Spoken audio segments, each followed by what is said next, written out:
नमस्कार, मैं हूं गिरीश केरोला और आप देख रहे हैं मेरू रेबार। आज की प्रमुख खबरें इस प्रकार से हैं।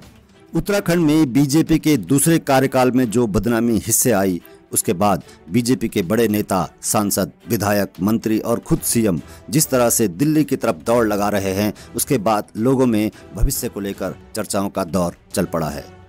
विधानसभा अध्यक्ष रितु खंडूड़ी के फैसले पर अब सुप्रीम कोर्ट के भी फैसले की मुहर लग गई है।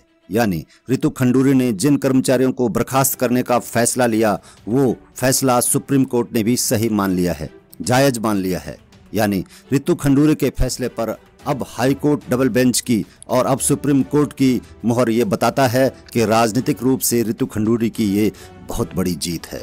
साथ ही सरकार पर सवालिया निशान भी हैं। इस निर्णय के लिए मैं सर्वोच्च न्यायालय का धन्यवाद करती हूँ। ये सभी उत्तराखंड के युवाओं की जीत है, उत्तराखंड के लोगों की जीत है। मैंने पहले भी कहा था कि कठोर निर्णय है, पर मैं कठोर निर्णय से लेने से पीछे नहीं हटूंगी। सुप्रीम कोर्ट भी अगर मुझे जाना पड़ेगा तो मैं सुप्रीम कोर्ट जाऊंगी। जो रिपोर्ट कोचिया कमेटी ने दी थी वो सही थी और मैं धन्यवाद करना चाहूंगी सुप्रीम कोर्ट का कि उन्होंने जो एक अध्यक्ष के तौर पे, उत्तराखंड विधानसभा के अध्यक्ष के तौर पे जो मैंने निर्णय लिया था, उसको उन्होंने सही माना है। मैं उनको धन्यवाद करती हूँ। फैसला पक्ष में आया तो सुप्रीम कोर्ट का आभार भी स्पीकर ने जताया। ये स्वाभाविक भी है, लेकिन सियासी तौर पर बड़ा महत्वपूर्ण सवाल ये है कि जिस सरकार में ये भर्तियां हुई और जिस तरीके से गड़बड़ियों की शिकायत पहले से आई, क्या सरकार में जिम्मेदार लोगों पर भी कोई कार्रवाई होगी या नहीं। प्रेमचंद अग्रवाल जब स्पीकर थे तब उन्होंने भर्तियां करवाई थी। उससे पहले गोविंद सिंह कुंजवाल के कार्यकाल में भी वही भर्तियां हुई थी, जिनकी जांच भी कराई गई थी। विचलन के हथियार से ये भर्तियां की गई थी।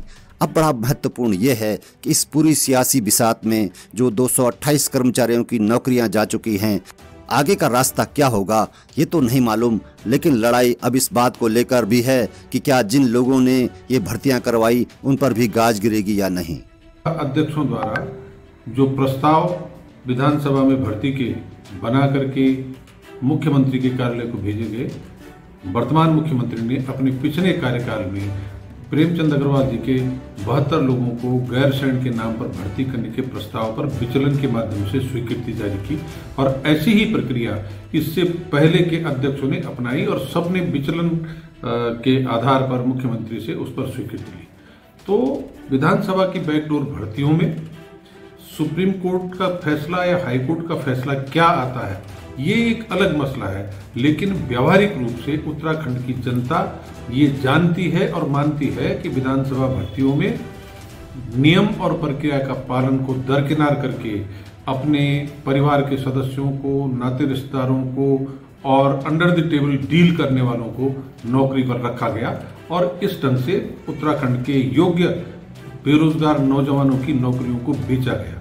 तो इस पर नौकरी लगने वालों से ज्यादा दोषी विधानसभा अध्यक्ष और उनका स्टाफ और उस पर स्वीकृति जारी करने वाले तत्कालीन मुख्यमंत्री हैं, जो कि दोषी होने के कारण कार्रवाई के हकदार हैं। सफेद पोशों पर कार्यवाही होगी या फिर सत्ता की पावर उन्हें बचा ले जाएगी, अब इसके लिए उत्तराखंड की जनता इंतजार कर रही है।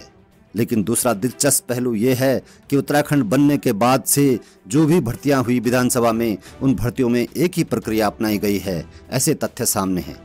ऐसे में इस बात को लेकर सवाल है कि जब भर्ती की प्रक्रिया एक है तो फिर नौकरी सिर्फ 2016 के बाद वालों की ही क्यों जाएगी?